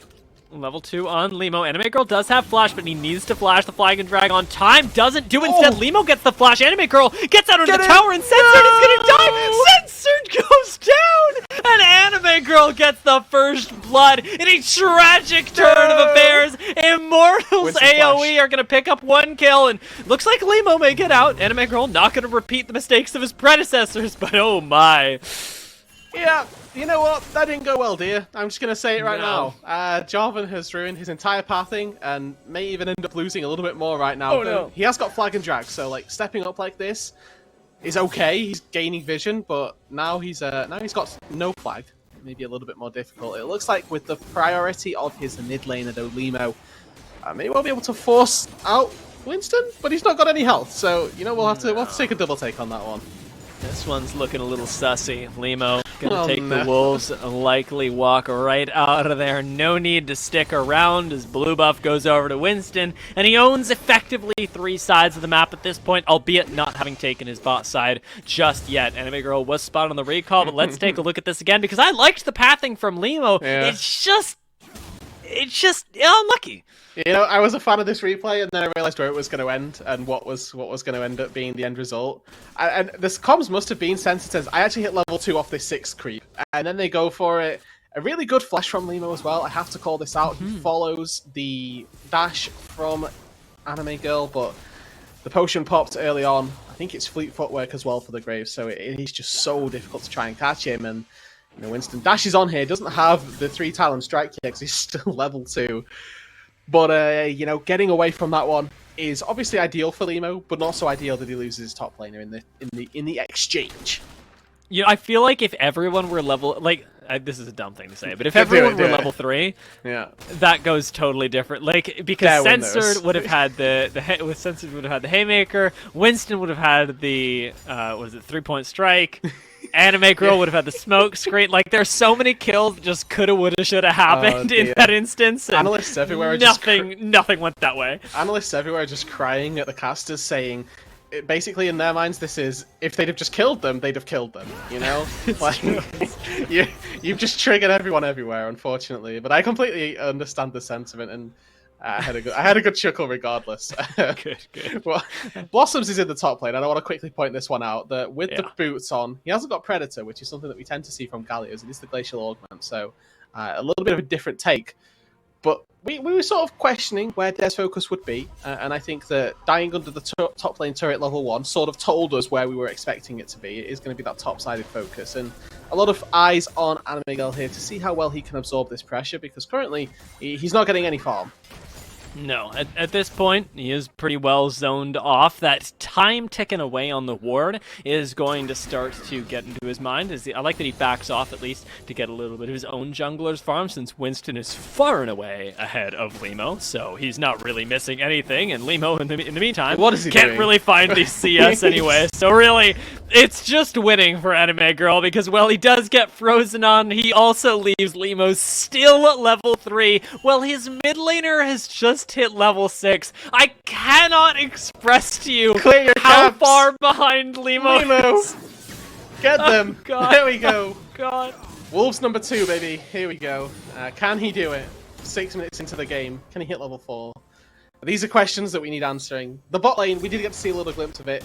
Unfortunately, it's fairly rough for Dare Gaming right now. Blossoms worked his way up toward that top side, and I think Winston here, they're either going to force a crash and dive, which versus level 6 set isn't too easy, or they're going to just crash this wave under the turret and force the reset on the lane, which is a privilege that, unfortunately, BMFX doesn't have down in the bot lane.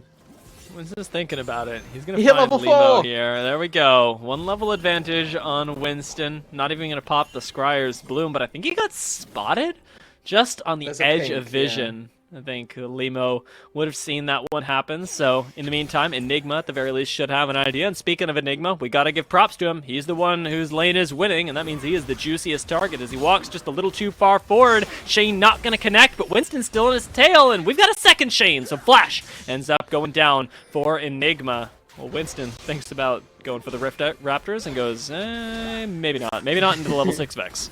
Potentially that is a bad idea, and I just want to, quickly apologize for the slight issue with the graphic. Of course, this is not still 0-0 base gold. We're working on getting that resolved as quickly as possible.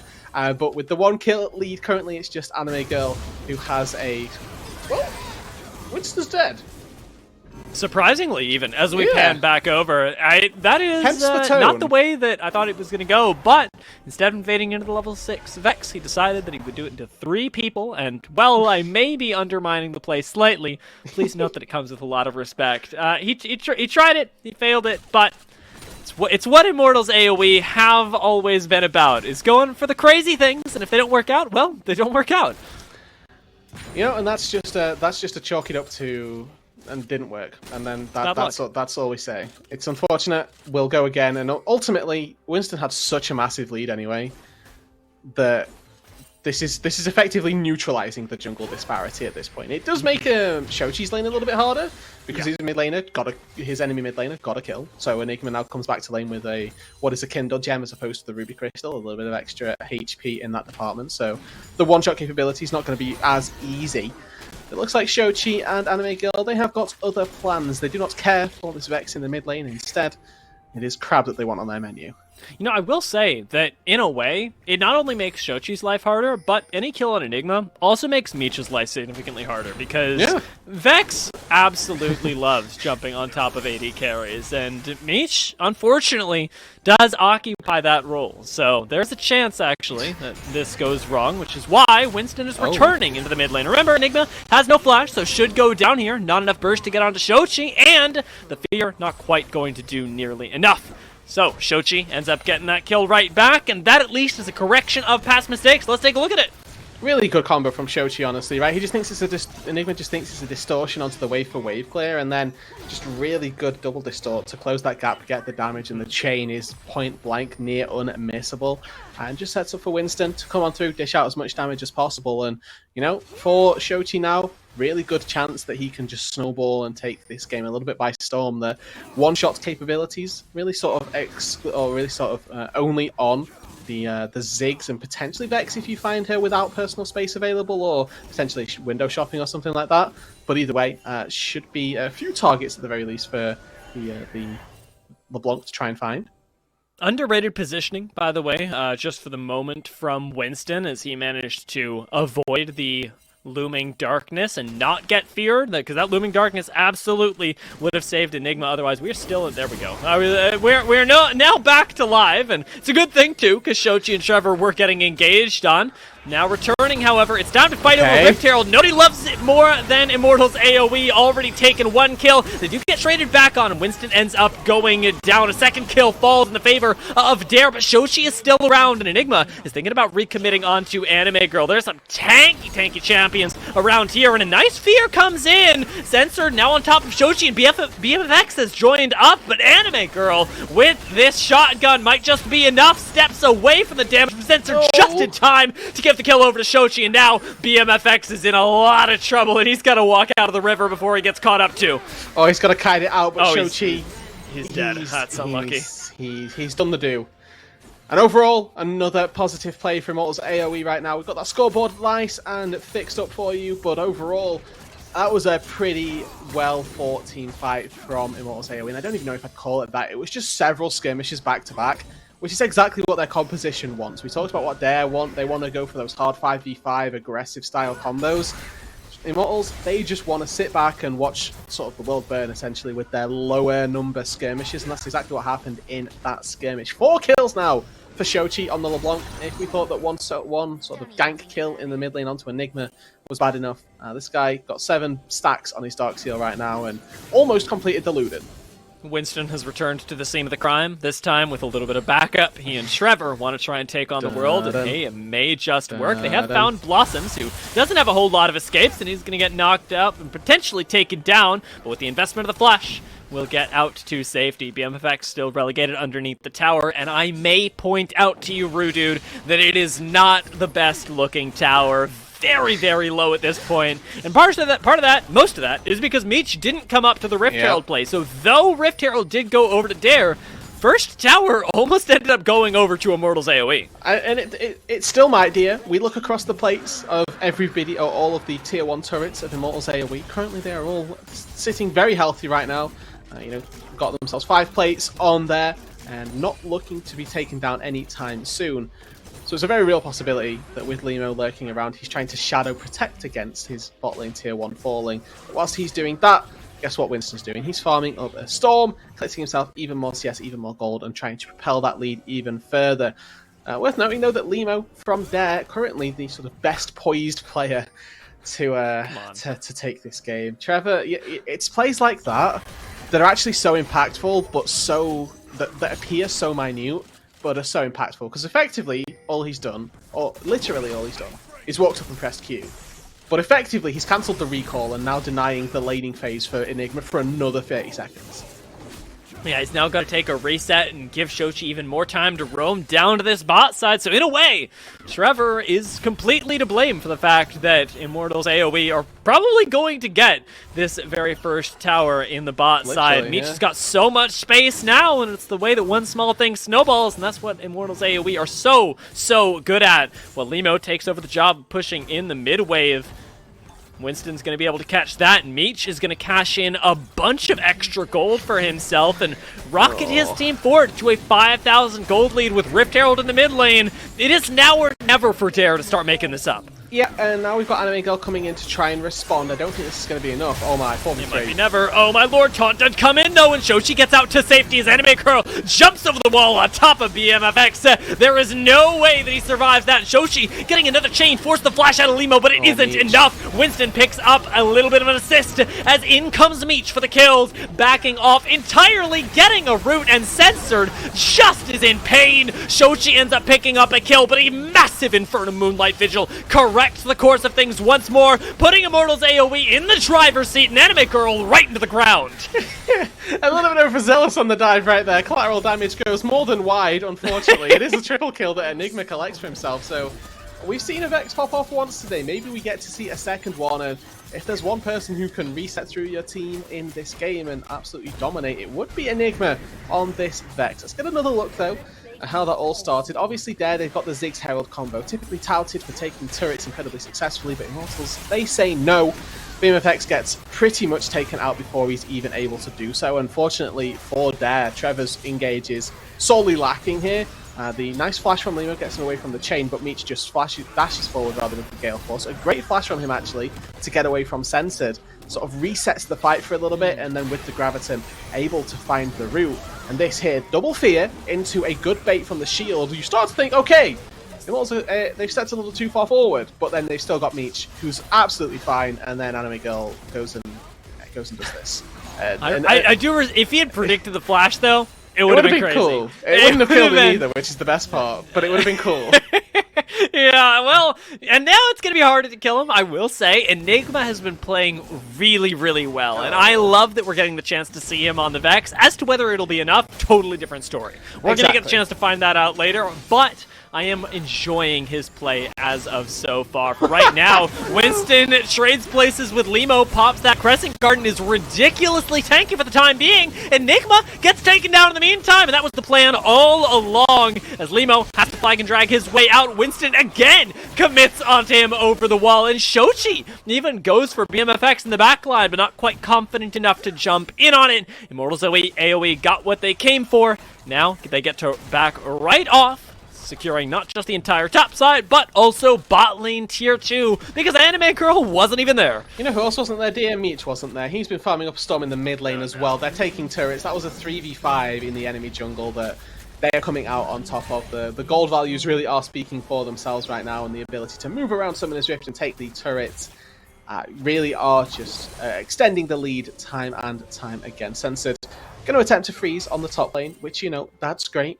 We're 16 and a half minutes in, and it's probably the best way for them to get back into this game. But I don't think that there's anyone that he can successfully freeze against is my issue, because if anybody walks up and starts hitting him, he's not going to be able to zone them off of that. He's not going to be able to go, well, if you step up to me, you'll die. Because if they step up to him, they'll kill him. Yeah, and Anime Girl will step up to him at this point. 2 completed items already. This Graves is terrifying. I want to see Anime Girl hit people, and at the same time, I don't want that for the people that you don't want people to get hit by Anime Girl. Yeah. Exactly. Like, I just wouldn't wish that upon folks, and unfortunately, it's likely going to happen at some point in this game. Censored already pushing into Anime Girl for right now, so the time for top lane fights is going to be nigh pretty darn soon, but in the meantime, Dare, I think rightly so, are avoiding as many fights as they can, getting farm onto BMFX in the mid lane, trading it out with Enigma, and letting Immortals AoE run the map around them. This second dragon doesn't really hurt, so if you can give it up, why wouldn't you? Oh, you might give it up to not have your top laner die, but they've got nobody here either. Looks like it's going to be a Rift Herald instead. That's their trade, but look, yeah, Trevor, exactly. In the right place at the right time here. It doesn't look like Limo's going to try and take down Anime Girl. There's that thought process of, oh, they just took Herald, maybe they're coming to kill us, and that could be it. He's going, it's 2v2. Nobody knows it just yet, and the information comes through a little too late. Limo now having to back all the way off with the Rift Herald, I might add. Does get away underneath the tower, or at least it looked like it. Does take a chunk right back, and knows that he can't stick around against Anime Girl and Trevor, so we'll have to find another place to put the Rift Herald down, because, well, Shelly loves taking down towers. She doesn't defend them particularly well. No, you're quite right. So what one trick pony in regards to turret taking, Shochi? Oh god. Oh god, how does he know? How does he know? Enigma timing. almost dies. How? Seriously, how did he know? So he sees Shochi, he sees Enigma clearing the bot lane, and he's just literally counting. It's all timing, and again, incredibly impressive. Like I'm as surprised as you are, but the chain missing unfortunately means that there's no solo bowler to come through. Only forces Enigma to take a lolly walk back to the base. But it's not a solo kill, and Shochi misses out on his 10th Dark Seal stack. But we get it pretty soon. Winston is actually he puts the Audacious in Audacious Charge, and he's going to be doing it once again, as with that Crescent Guard, he's got plenty of space. Oh, the Satchel Charge just that was so canceling funny. the Yeah. Grand Entrance, and Dare have no idea how lucky they are. It's just a random satchel on the floor, and they're like, okay, we'll just let it explode, and then all of a sudden Trevor gets booped out of his, what could have been, huge engage. You know, sometimes the stars align for Dare, and you know, overall, broad scape of the game, maybe that's not the case, but in that one instance, you take your wins where you can get them. It's before 20 minutes, and we have a 10,000 gold lead. Or actually, nearly, excuse me. We are 200 gold off from a Cast the 10,000 math. gold lead. So we are very, very close. The stars will have to align several more times for Dare to no, that's not a continue in pretty- this game. However, they're not technically out of it yet. This gold perhaps telling a slightly different story. Yeah, that's not a pretty gold graph to look at here. I mean, 3.5k in the AD carries, 4k in the top laners, and then a myriad of gold elsewhere. Personal space timing?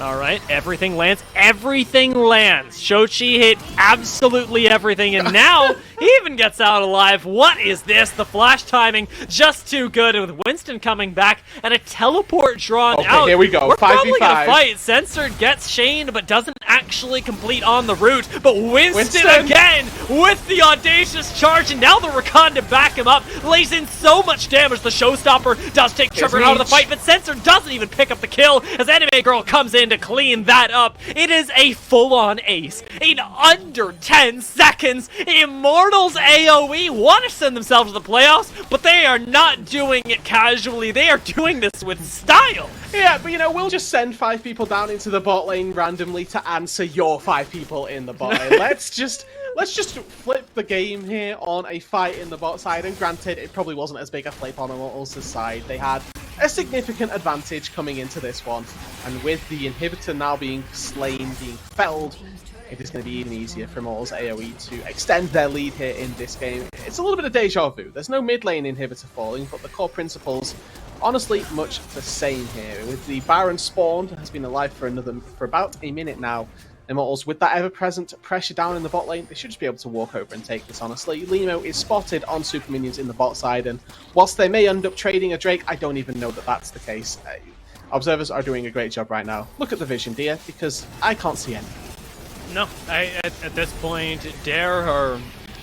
It feels like they're all dining playing in a dark Gleason. table restaurant right now. They're desperately trying to figure out what the Braille says on the menu, because they cannot for the life of them understand what is going on around. Right now, at the very least, Shelly will provide them some bastion and some way to get gold back, as objective bounties are going to be nice, but not nearly nice enough. This gold just keeps rocketing forward, and Immortals are unbothered, unless, of course, their name is Winston and Anime Girl, who want to try and take a 2v3, and honestly, will probably do it. They are jumping forward right now, and with Limo on sub 100 HP, with already Enigma gone and Blossoms on the run, Immortals AoE are going to pick up at least 2 kills now, might make it 3, but they don't know. Not going to spot out Limo. And the base in tatters as they return. Dare are going to find themselves down not 1, but 2 inhibitors, and maybe even a 3rd. The fact that Galio taunts Xin Zhao is absolutely hilarious. It's like, oh, you've taunted me when I've got my Q ready and I'm an auto-attack based champion. Whatever will I do? and just knocks him off. That beats him down anyway. Meech now taking the final inhibitor, playing the game tutorial mode style, while the rest of his team are trying to farm ADR underneath the turret. Not looking like the base is left for much longer.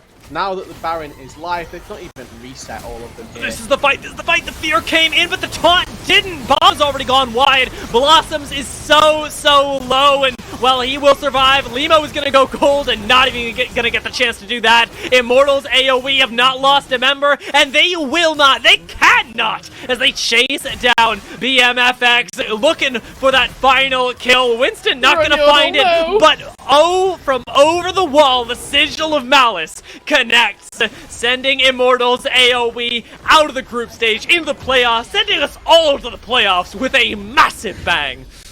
6-27, the ending scores. D at 19,000, the gold lead at the end of that game. Immortals AoE answer all the critics, put themselves firmly in a point of power, the position that they needed to do, honestly. Coming in, having lost to Winthrop earlier on in the tournament, but being in the lower bracket for the duration of this group stage, they needed to step up like this, and they needed to showcase quite how high caliber they were. And, you know, having expected them to be playing like this throughout the tournament, it's good to see them return to what we expected to be winning ways. It was absolutely insane to see the turnaround from the beginning of the group stage as well, because the IMT AoE that lost to Winthrop is not the same IMT AoE that we saw today. It's the same players, it might even be the same playstyle, but it is so much further evolved that you have got to look out. If you were underestimating this team going into playoffs, you're going to get knocked out of playoffs. There's no two ways about it. I mean, this is now going to be a bit of a trial by fire, because they go up against 100 Thieves next as their opponents in the next stage of yeah, exactly dear, that's a pretty good reaction to have. So I mean, if this team goes up against 100 Thieves next, one thing that we can say is that it's going to be a great series.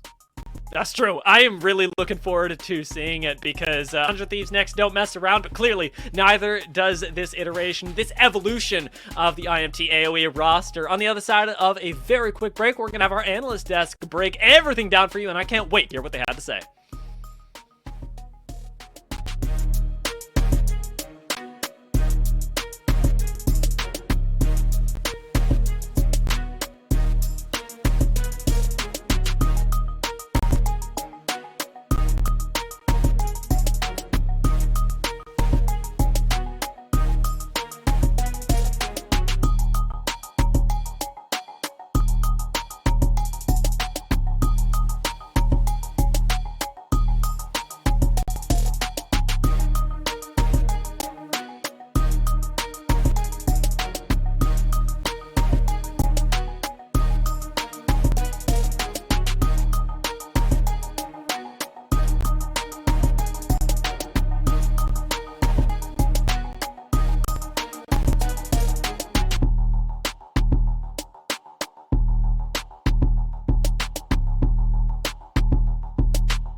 Hello, ladies and gentlemen. Welcome on back to the Unified Proving Ground Circuit Qualifier, as we have a special interview with the jungler from Dare, Limo.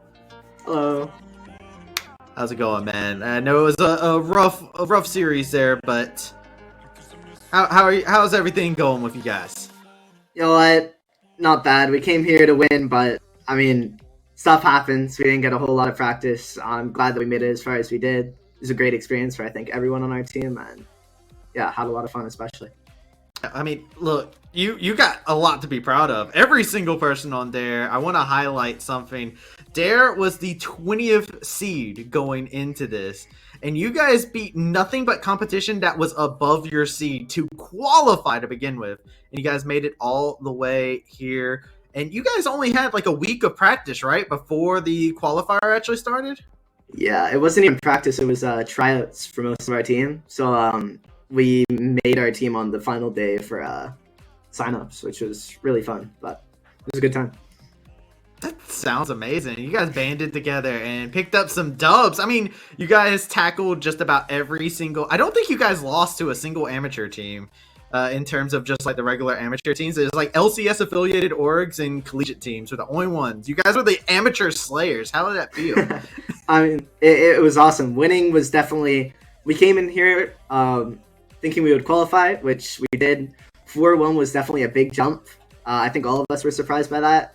But that happening and getting the chance to continue to compete on even in front of more people was a lot of fun, and we're really lucky to have that chance. Yeah, and I mean, you had some star-studded plays as well. I still remember the Jin Zhao insect play in the Supernova game. You guys had a lot of fun moments, and honestly, it's been one of the feel-good stories, especially inside of this. How are you guys looking at approaching your downtime that you guys now have, unfortunately, after being eliminated? I'm gonna be honest.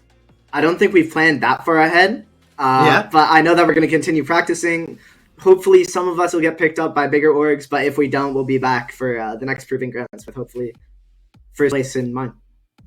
Yeah, look, sign these players. Go through the Dare roster, look at the ats, check them out. Every single one of them phenomenal. Every one of y'all have had a fun time here. I gotta ask now for you going into this, what is your fondest memory so far here inside of the qualifier? Either beating Wildcard Red or the Insect versus Supernova. Both of those felt so good. Really hype.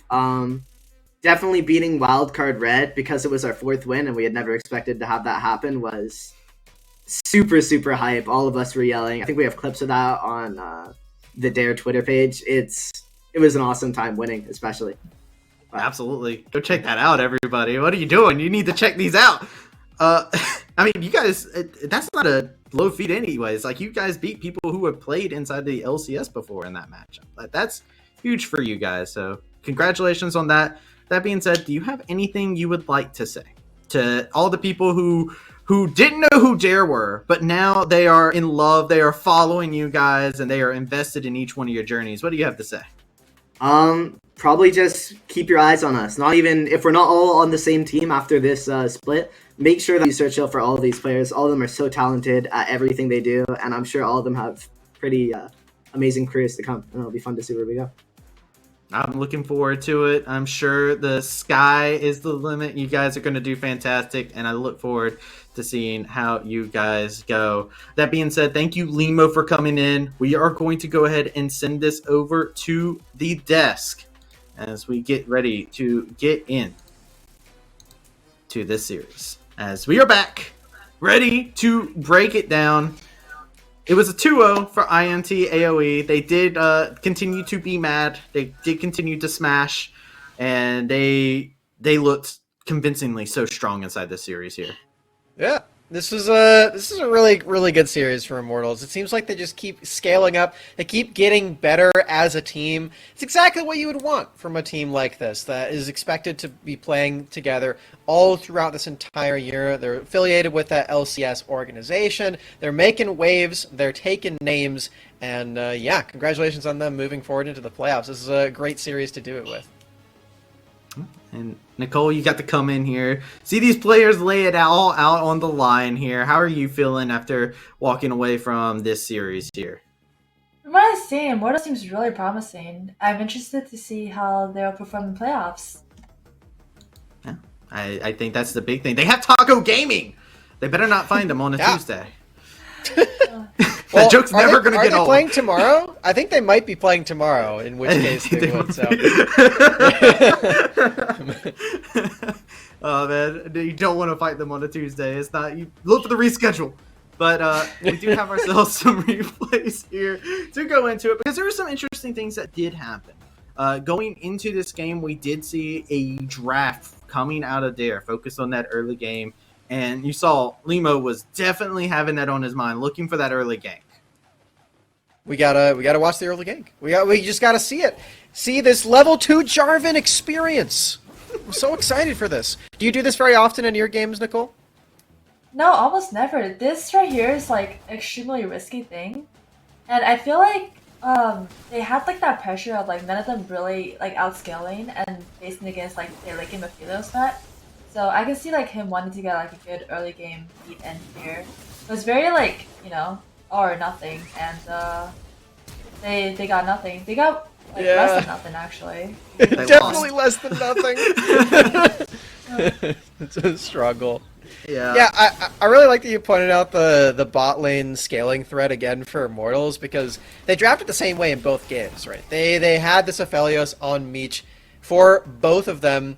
You just got off of a game where Meech just like completely crushed all of your hopes and dreams in game 1, and I feel like you have to attack that player in the early game, but they just don't agree with me. Let him scale again. They just let Meech do as Meech does, but there was a new threat that was unveiled in this game, and that was a player by the name of Shochi, who had a fantastic fight up in the top side of the river. Yeah, Shochi is playing one of my least favorite matchups that I've ever played in the entire game of League of Legends, which is LeBlanc into Vex. This matchup is completely unplayable in lane. So the fact that he's able to come into a full-on teamfight skirmish up here on the top side and walk away with 4 kills is just so huge for this player. He gets these shutdowns as well. You can see him just dancing in and out of the fight. It's really difficult to actually fully engage with this Vex still standing there with the fear up, and you're about to see the fear actually does cancel out the distortion. This is why this matchup is so hard for LeBlanc, but Shochi still plays it super well. I'm really impressed by this guy in every single team fight that he played in this series, and it seems like he's only getting better. Just my respect to Shochi for being brave enough to pick this champion, not ban Vex, and still gain these results. It's actually just The disgusting. recall at the end, I didn't notice that. Yeah, that's so BM. I mean, and that was a fight too. I remember watching it originally. I was like, "Oh dear, they stole the Herald!" And then it was just like Sochi's just cleaning up, popping up, distorting all the place. I'm like, "Okay, but they got Herald though." But it was a big fight that really showed IMT AOE really taking the advantage and going for themselves. The last replay that we have here shows a mid lane fight, 5v5. They go for the scrap. There's chaos everywhere.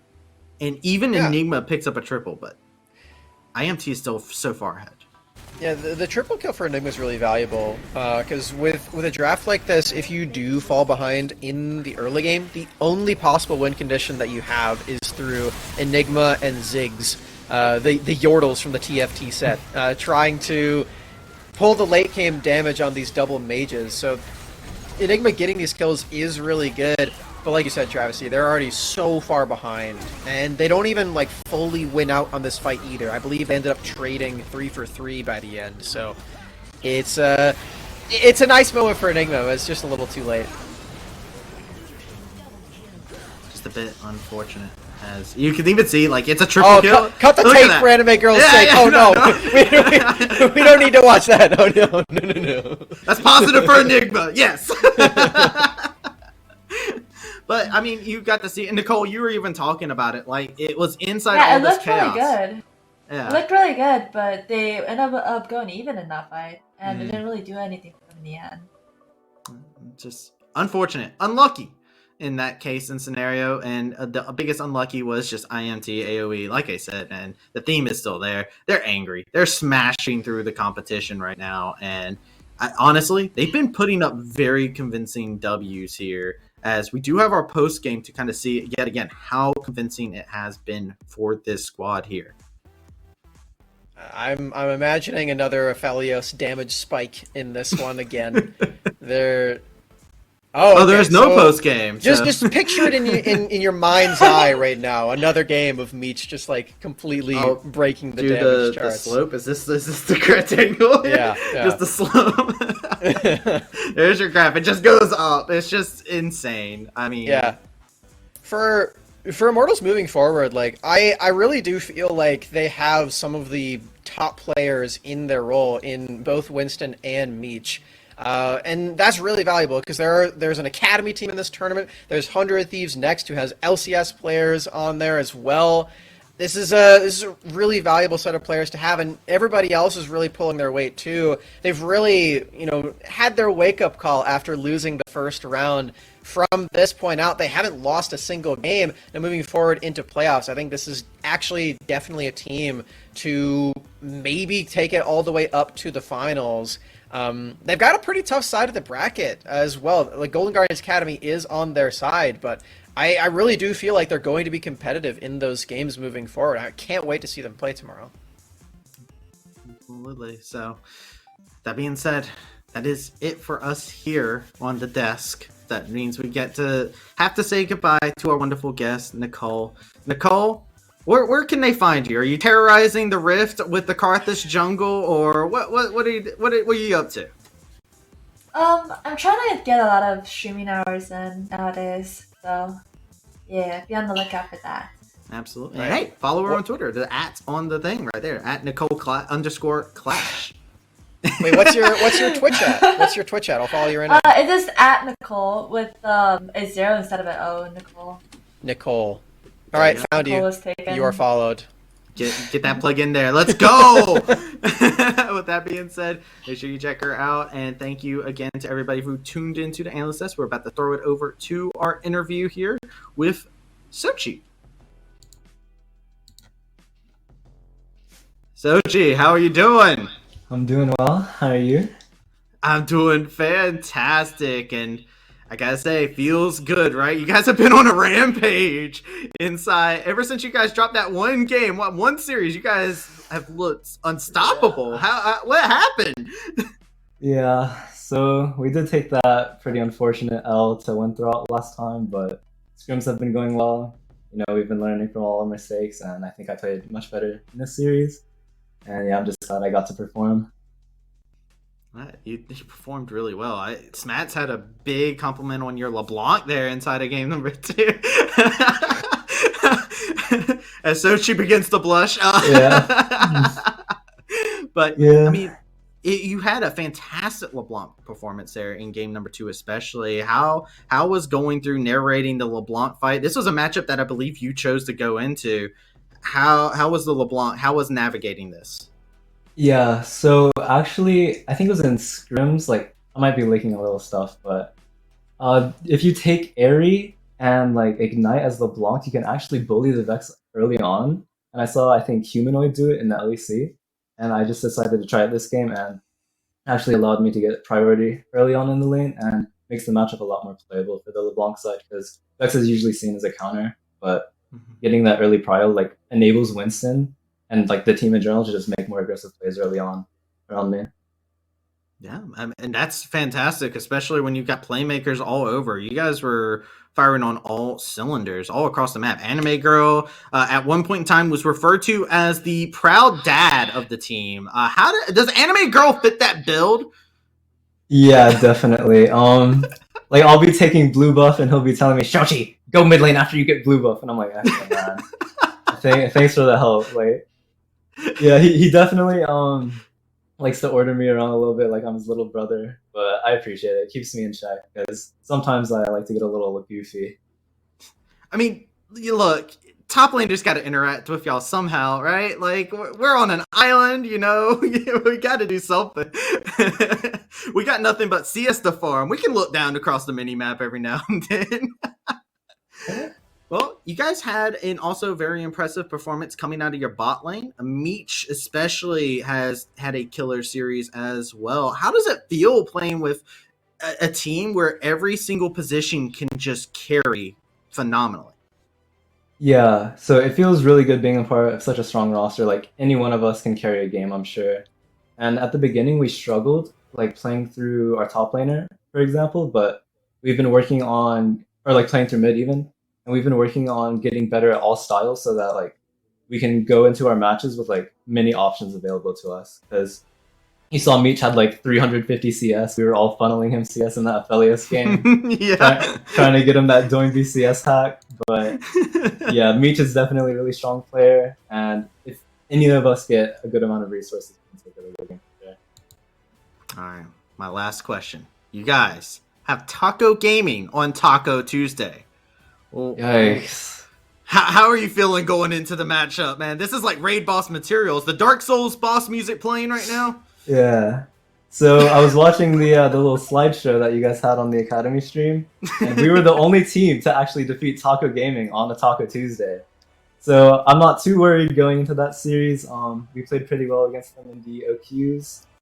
I feel like there's no mismatch in any of the lanes, and I think as long as we perform, we'll be able to take home a dub for sure. All right, no Taco Tuesday can hold down Sochi No, and sir. No, IMT sir. AOE.